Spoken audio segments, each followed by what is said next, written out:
Sectoral fund म्हणजे काय? असा प्रश्न माझ्या एका गुंतवणूकदाराने मला विचारला आहे. म्हणून खास त्याच्यासाठी आणि तुमच्यासाठी हा व्हिडिओ. तर मित्रांनो, सेक्टोरल फंड्स हा एक असा फंड प्रकार आहे म्युच्युअल फंडातला, की ज्याच्यामध्ये एका विशिष्ट प्रकारच्या कंपन्यांमध्येच फक्त पैसा गुंतवला जातो. म्हणजे काय? तर समजा की आय-टी सेक्टर आहे किंवा बँकिंग सेक्टर आहे, हेल्थ केअर सेक्टर आहे, एनर्जी सेक्टर आहे.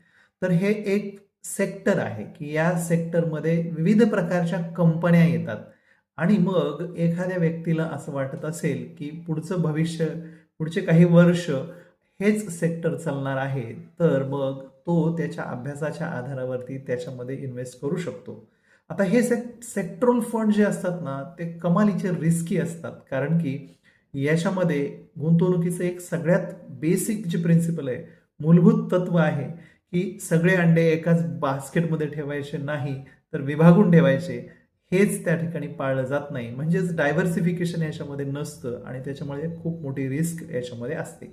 जर तुमचा अभ्यास असेल, मार्केटची परिस्थिती तशी असेल, तर त्या ठिकाणी तुम्हाला त्या क्षेत्रामध्ये प्रचंड मोठा नफा मिळू शकतो. पण नेमकं याच्या उलट पण होऊ शकतं.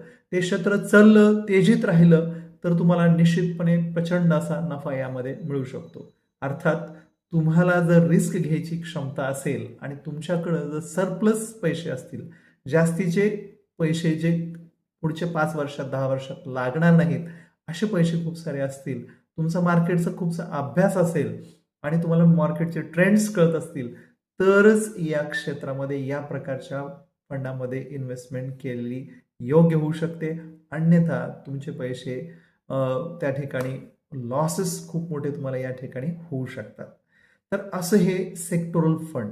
त्यामुळं सेक्टोरल फंडमध्ये इन्व्हेस्ट करताना अनेक गोष्टी असतात आणि मग त्या गोष्टींचा विचार करूनच आपण त्या फंडामध्ये पैसे गुंतवले पाहिजे. सामान्य गुंतवणूकदाराने याच्याकडं न जाणं हेच योग्य असेल, कारण की आपल्याला वेळ नसतो, आपण तेवढा वेळ देऊ शकत नाही, अभ्यास करू शकत नाही, समज नसते, इन्फॉर्मेशन आपल्याकडे नसते.